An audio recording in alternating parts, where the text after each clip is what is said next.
Fantasy managers, hello and welcome back to another installment of the FPL Addicts Gameweek review show. Myself and Ollie are stepping in for Reidy and Mikey, the FPL Reverend, today, and we're going to go through a couple of highlights of teams and players from Game Week 4, which really stood out to us, and will help you with your selection for Game Week 5.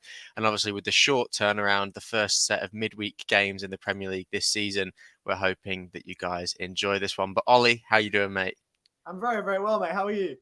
I'm good, thank you. It's a bit weird to be replacing, the two Scousers on the podcast. We could whip out the Scouse accents at times, maybe to make the viewers feel a little bit more settled. But we've got the Northerner on the podcast still by accent, and unfortunately, I've got the Southern accent. But I am a Northerner by birth, so we're pretty much the same thing, but better. So it doesn't really matter. But we will get straight into things because we want to keep this as short and compact as possible. Because of that short turnaround, we know that people just want the information and what they should be doing with their FPL team. So, Ollie, we're going to talk about a couple of games here, and we're going to start with Liverpool-Bournemouth 9-0. First of all, what a mental result that ended up being. Yeah, of course. It certainly was. 9-0 and no Salah contribution was mental. Yeah, as you say, just thought I'd bring out the Scouse accent so we can get a bit of, they're always here, Reverend and Chris, aren't we? We'll get them involved. And one of the two was very, very happy. 9-0. Obviously, Luis Diaz was unreal. Harvey Elliott, that was nice to see. Obviously, me being a Rovers fan, that was nice to see him score. Trent with an absolute belter, of course. We knew that. Deep down, I knew it was going to happen. And we'll talk more about this on the preview show. This was always going to happen. But, you live to regret these decisions. But, yeah, Liverpool was so good, weren't they? They really, really were. From start to finish. 3 minutes in to the 90th minute, they just dominated them. Bournemouth didn't even get a half chance. I don't really think so. It was a pretty surreal game to watch, and another 9-0 that the Premier League has brought to us. We've had a couple in recent years, which is kind of mental to say, but it wasn't Southampton this time, so a lot of their fans were delighted by that. But no Mohamed Salah return, 9 goals, Liverpool, not even assist, no goal for him. A lot of people captained him this week. Bournemouth at home was a very favourable fixture. And, he missed 2 sitters as well, Ollie, didn't he? So it wasn't his best game. He was definitely overshadowed by a lot of other players. Yeah, you look at that as well. The amount of players that have contributed there. You've got Diaz, Elliott, Alexander-Arnold, Firmino, Van Dijk, Carvalho, Robertson, Tsimikas.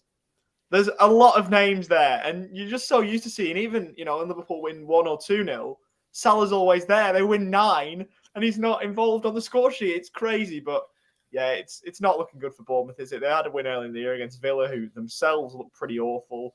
It's really not looking good for Bournemouth this year.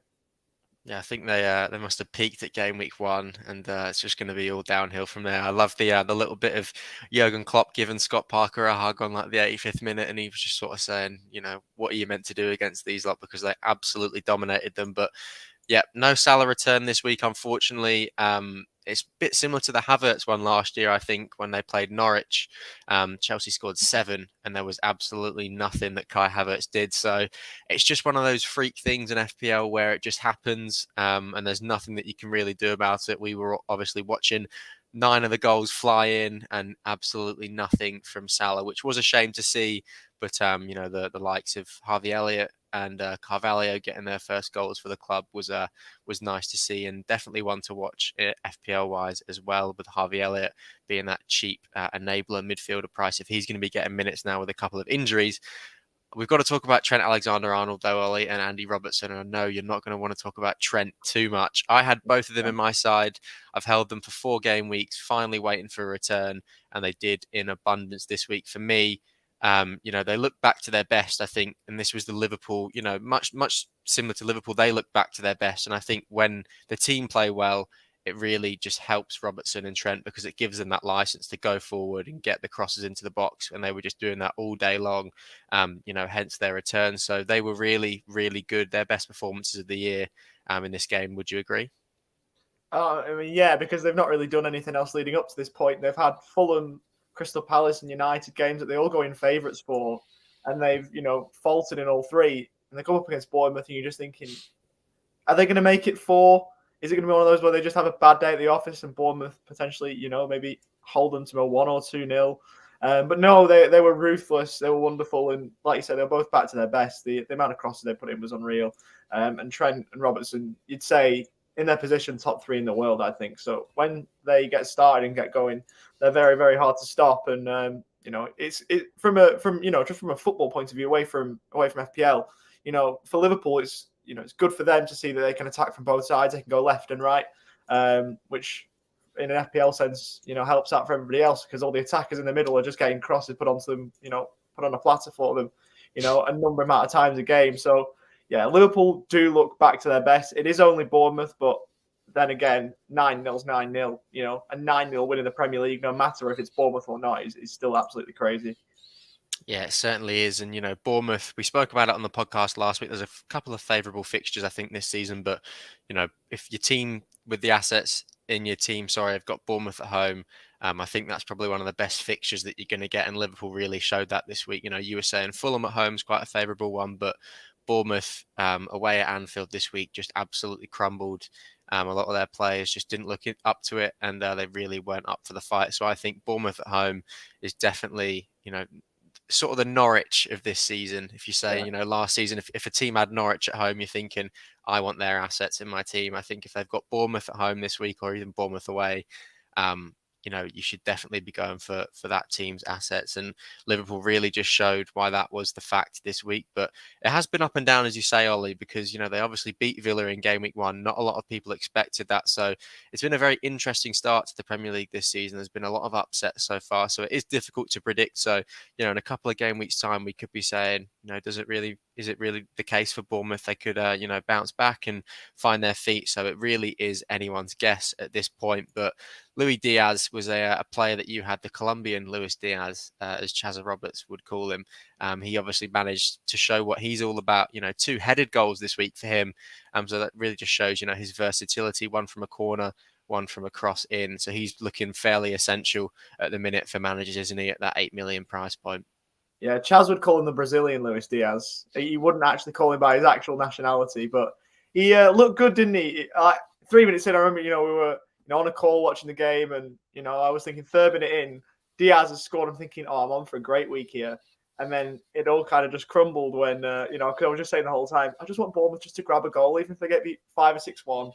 Then at least my decision to get rid of Trent is somewhat vindicated. But that wasn't the case. Obviously, Liverpool did wonderfully. The amount of players that we've listed just shows how good they were. In terms of Bournemouth, it can go one or two ways. They can either be in a slump for weeks and be down in the dumps and get battered 4 or 5 times again, or it turns round. It'll be interesting to watch Bournemouth over the next couple of weeks just to see which way it goes, whether they turn it round or, whether, it's sort of not queuing the rat kind of stuff, but, whether they just crumble again. So that'll be the next interesting one, I think, because most people are looking at this from a Liverpool aspect, and rightly so. But of course, there's 2 sides to every story, and Bournemouth at the moment look like they look like the whipping boys of the league, don't they? As it stands, but of course that could change. Wolves at home next week, and then Forest away. So a couple of okay fixtures, but we'll have to wait and see how they go. Certainly, and as Jack's saying there in the chat, what about the Trent dumpers? And we have one sitting below me on the screen there. So yeah, I think the less said about that one, the better. He wasn't too happy seeing that Trent goal fly in, and then obviously he had that fairly controversial assist, I'll say, for Chris Mepham's own goal. I still can't really wrap my head around why that one was allowed to stand, but that doesn't really matter because he got me FPL points and he got a lot of people FPL points. I think it was around 350,000 people transferred him out this week, if I'm not mistaken. That was the latest numbers that I saw. So a lot of unhappy Trent, sellers this week. But it was a mental week for Liverpool, and obviously they've finally found their feet in the Premier League this season. Their title rivals, I guess we can still call them title rivals because we expect Liverpool to be up there this season. Manchester City came from 2 goals down to beat Crystal Palace 4-2 in the end, and that was the early Haaland show, wasn't it, Ollie? 3 goals for him, his first of many Premier League hat-tricks, I'm sure. His first of the season. I'm certain he will get more, but he was just absolutely unplayable again. Every single one of his goals.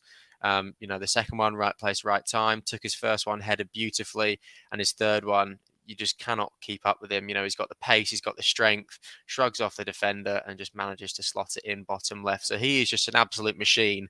And I think he is essential at this point, Ollie. I don't know what you're thinking about him, but I think he is as essential as it gets. Well, the way he's going, he's not going to be transferred out of my team. It's amazing. The Nordic Meat Shield, as Chaz coined earlier in the year, unreal. It didn't start well for Man City. You can forget that they were 2-0 down inside the opening half hour. And obviously, Palace did well against them last season, took 4 points off them last season with a draw at their place and a win away at the Etihad. So you're just thinking, are they going to do it again? Are they City's bogey side, but they roared back second half? Slightly fortuitous with the Bernardo Silva goal to get them back into it. But from then on, they never really looked like losing it. Haaland with a good hat trick and a lot of FPL points. It's a frustrating one because I know we a little bit later we'll talk about Tottenham and Harry Kane very briefly after their win. But it's so hard to get all these strikers and everyone's gone big at the back. We need to go big up top because you've got Haaland, you've got Jesus, you've got Harry Kane, Ivan Toney all doing really well, Mitrovic. So it's so tough to get all these players in. But I think Haaland is essential. You're right. I'm the exact same as you, mate. I could not agree more. You can only have 3 strikers at the end of the day, and I'm looking at my team personally, and I've got Ivan Toney and Gabriel Jesus, and then a bench striker, and I'm thinking, right, so all I've got to do is get Haaland and Kane into my team then. But then I'm like, oh, but I don't want to get rid of Toney or Jesus, so which one do I get rid of? So, if you could play a 4 up top, I'm sure a lot of people would at this point in the season because, if you need to have Harry Kane, Jesus, Haaland, Toney and Mitrovic, it seems like at the minute, because they are all just scoring FPL points for fun. So it is difficult, but you've got to, play your cards wisely and pick the strikers that you think. And obviously, it would be a much easier decision for someone like me who's looking to bring in a premium striker if Harry Kane doesn't go and bag 2 goals this morning. But, he finds a way to do that. And obviously, unlucky not to get his hat trick with that penalty save from Dean Henderson. So, it really is a difficult choice at the minute between Haaland and Kane because they are both just scoring. And Harry Kane scoring in August is just absolutely unheard of as well. So after August, he's going to just unleash an absolute different beast to the Premier League, I'm sure, because he obviously has his August curse, but not this season. It seems he's transferred that onto Heung-min Son, who's one that is frustrating me personally. But we're not here to talk about Son. We're here to talk about Man City. Their defenders, as we were talking about, Ollie, they conceded 2 goals very early on, both, coming from set pieces. It was a bit of a worry for me. I have 2 City defenders in my team. I've got Walker and Cancelo, but they looked a little bit shaky. And especially, if it's a game at home, you don't want to see them conceding 2 goals inside 21 minutes against the likes of Crystal Palace, especially if you're going to be doubling or tripling up on these defenders, do you? Well, it's an interesting one because they've conceded 5 in the last 2, obviously 3-2 or 2 and 2 against Palace. So I'm in the same boat. I've got Ederson and Cancelo. Cancelo obviously offers a lot going forward. So you're sort of thinking, well, you can maybe stick with him.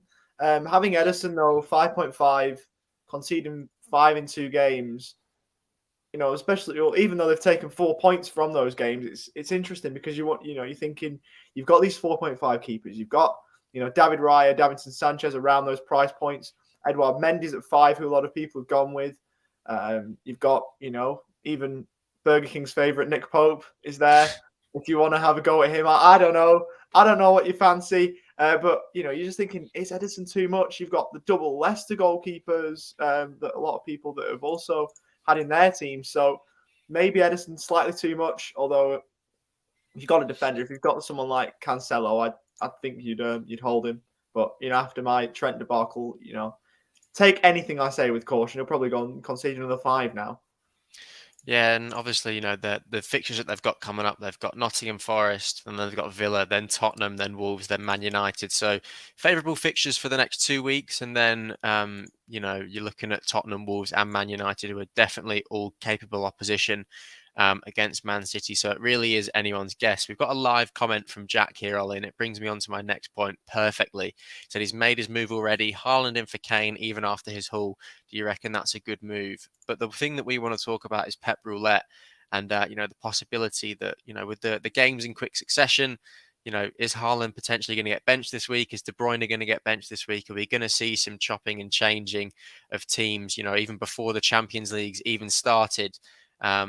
in Man City's side this week? Do you think that he's gonna make changes to his starting 11? You never know with Pep Guardiola, but he has a history of changing the team quite a lot. So you've sometimes I think got to err on the side of caution. I'm not sure about that move. I initially read it the other way to bring Kane in for Haaland. I'm thinking, what are you doing? I prefer Haaland in for Kane. I think Haaland's a better FPL asset. I think you've got to be careful with Harry Kane, though. He's someone that I want to transfer in, but with the 80% ownership from Gabriel Jesus, I don't really want to move off him, and there's no way I'm moving off Haaland.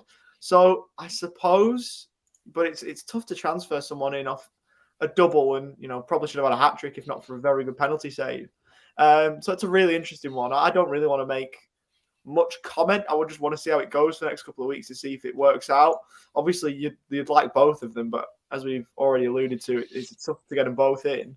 But I think Haaland's probably better than Kane at the moment. So I'd say probably a good decision, but we'll have to wait and see. Yeah, I think that's probably a fair analysis as well. It really is anyone's guess for who's going to haul the biggest in every single game week. It's just, the battle of the two big strikers. So, as I said, it's anyone's guess. But Haaland and Kane, I think you've got to definitely have at least one of them in your side.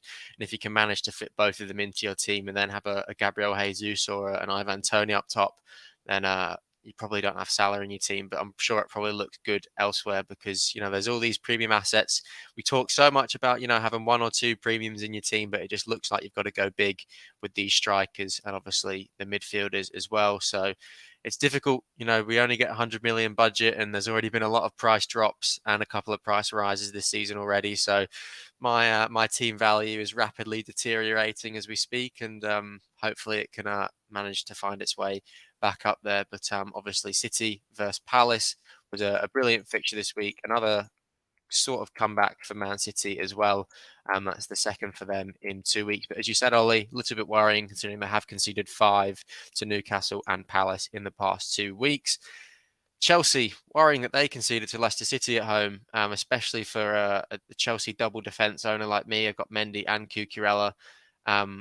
Leicester have not started the season well at all. It's very safe to say that. But from a Chelsea perspective, Cucurella assist and a Reidy James assist, FPL managers can't really ask for too much more than that. The two attacking wing backs, Reidy James obviously playing a little bit more defensive these days as a right centre back, but they both managed to get an assist for themselves. So they're really showing what they're all about still this season at Chelsea, aren't they? Yeah, certainly, and I think it's weird to see Harvey Barnes not score. Harvey Barnes scoring and it not be an equaliser. That's the one thing I want to take out of this one. But Raheem Sterling has been a wonderful player for years. He's bit of a shirt collector now, isn't he? With Liverpool, Man City, Chelsea, playing at all the big clubs. Man But United next. Imagine that. He scores goals wherever he goes, though. Even in an England shirt, he scores goals. And he's got a double here. He's some player, and maybe an outside shout. It's not something you've heard many people go with Raheem Sterling, and that's a bit harsh because he's a wonderful player. He's one of my favourites, definitely when he plays for England. But yeah, he's got himself another double and maybe put himself on the FPL radar. I think Cucurella and James were there already. I think they're in a lot of teams. I think you were a bit frustrated, or we've had chats with many people who are frustrated with Cucurella getting assists, but that's by the by. I was very happy to have Reidy James in, and I think pretty much other than the Leicester goal, it went pretty much to plan for Chelsea and for FPL managers. Yeah, certainly. Obviously, they were playing with 10 men for most of the game, so they were not somewhat lucky to come away from the game with all 3 points there because, judging from the passages of play that I saw, it looks like they controlled the game fairly well and towards the end. Leicester sort of tried to create a little fight back, but unfortunately weren't able to. And we spoke a little bit about Mendy before, Ollie, and you spoke about Edison as well. Are these premium sort of level goalkeepers, are they really worth it? When you've got the likes of Sanchez and Raya at 4.5 million, even Dean Henderson. And I know Sanchez has risen now, but is it really worth spending that extra 0.5, 0.4 million on these goalkeepers when you can just go budget again? Budget was the way last season. Everyone thought, because the keepers had a little bit of a price drop this season, that a good goalkeeper was going to be the way that it was going to go. But do you think people are going to change their ways now? I think a lot of people might. With a premium goalkeeper myself, I'm thinking about it. There are a lot of 4.5 million goalkeepers as well, or around that price. I know you said centre of the division, but sub 5, if you will, lower than Mendy that are performing at the moment. It's something that a lot of managers have got to think about. I've got to think about it. Edison at 5.5 as well is just, it's a lot of money for a keeper. So it's interesting. It's good to see so many keepers do well, but I know one strategy that a lot of people have taken is the 2 Leicester keepers with Daniel Everson and Ward. Everson's dropped to 3.9, did well in the League Cup, but hasn't seen any league action yet. So that's a bit of an interesting one. What do you reckon about the Leicester situation? Is that one you just abandon? Well, first of all, it's nice to see you in the live chat, FPL Rubber Ducky, a very potent face of our community. So always nice to see you. But my stance on the double Leicester goalkeepers is the exact same as it was before a ball had even been kicked in the Premier League this season. I do not like it in the slightest. I think it is just a little bit silly, based on the fact that Leicester just cannot defend to save their lives. They just leak goals constantly. I think it was definitely a good way to raise funds elsewhere on the pitch. But I think that, people can look at it one of 2 ways.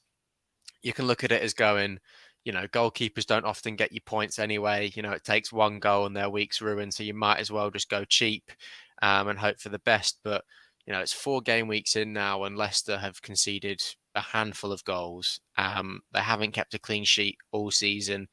They're really, really struggling, and I feel like they're going to be around the bottom of the Premier League this season. I think they'll definitely stay up, but I think they're definitely going to struggle to find their feet this season. So it's just not the way for me. I think you got to find that extra minimum of 0.5 million just to upgrade to someone like David Raya, who just has better fixtures, and Brentford's defence just looks substantially better than Leicester's at the minute. So for me, Ollie, I think, if you can get rid of the double 4 million goalkeepers, keep one of them on your bench by all means. I've got Ward on my bench because, if Mendy gets suspended or if he gets injured, and I don't want to burn a free transfer on a goalkeeper for 1 week, I can play him and then make my moves. But I think having both of them, it's just not the way for me. I think it's definitely worth upgrading to a better goalkeeper, but I don't know what your opinion is on it.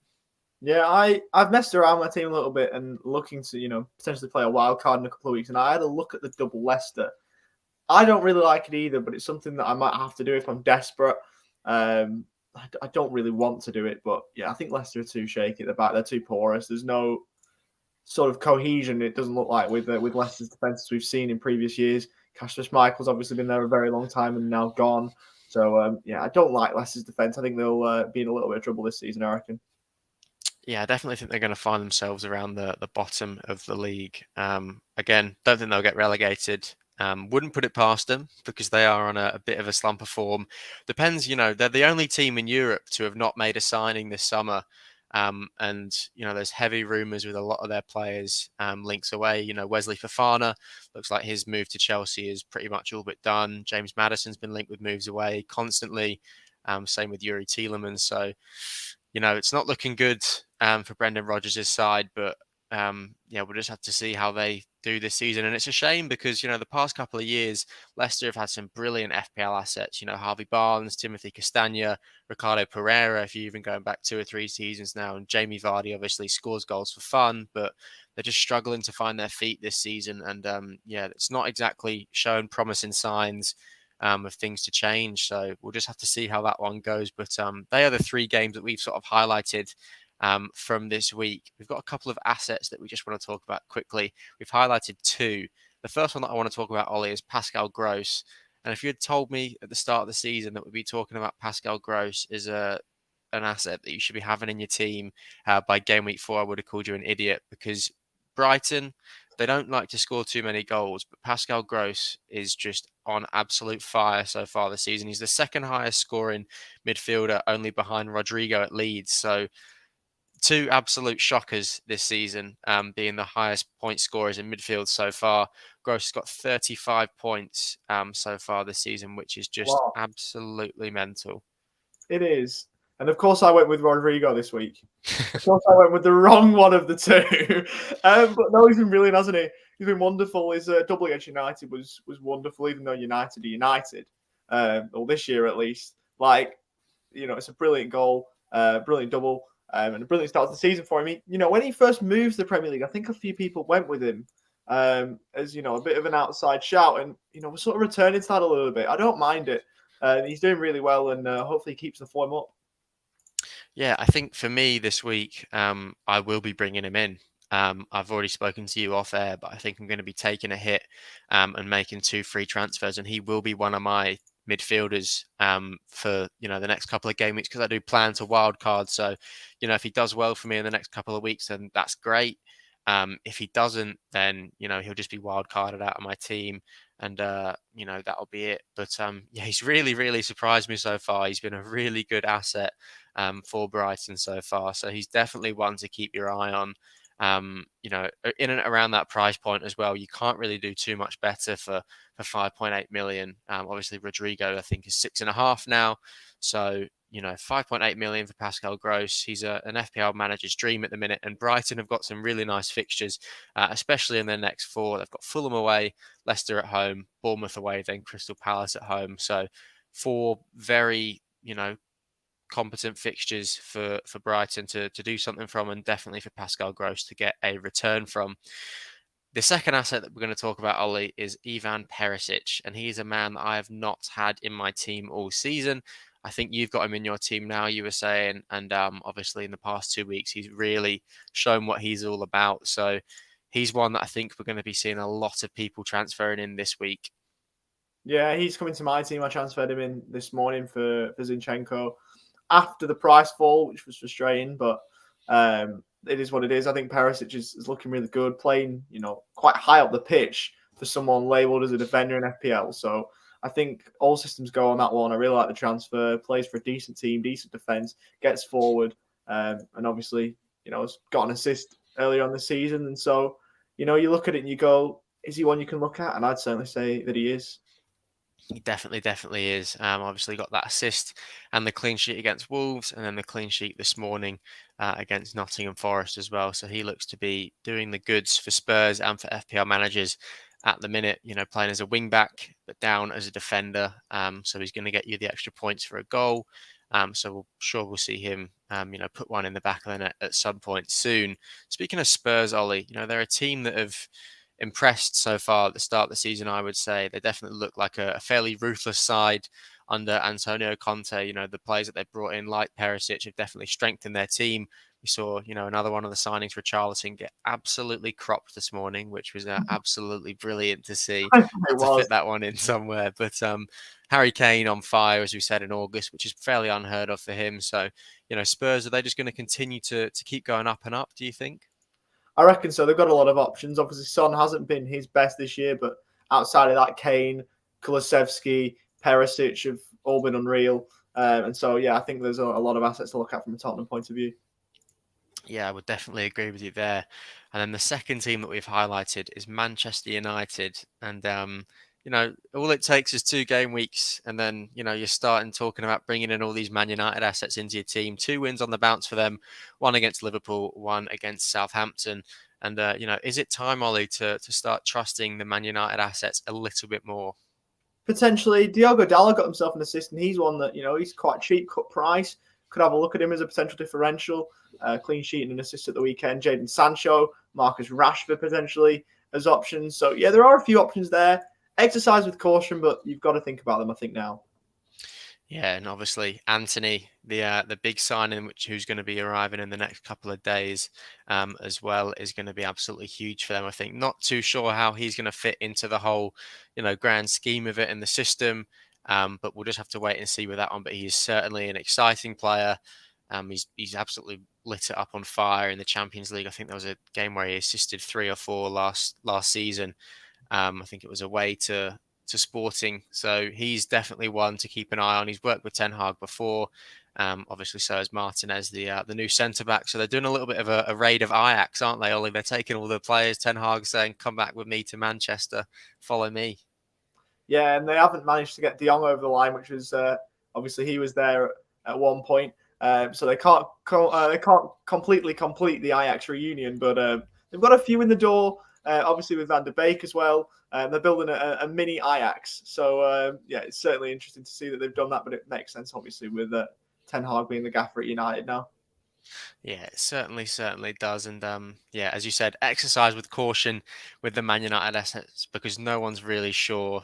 All it's going to take is one game week for them, and they can start crumbling again. But I think it's definitely worth, just keeping your eye, in the rearview mirror, seeing what Man United are up to. As you said, Dallo looking like a fairly good option, cheap. Gets minutes at fullback and obviously got forward and got the assist for that Bruno Fernandes goal this weekend.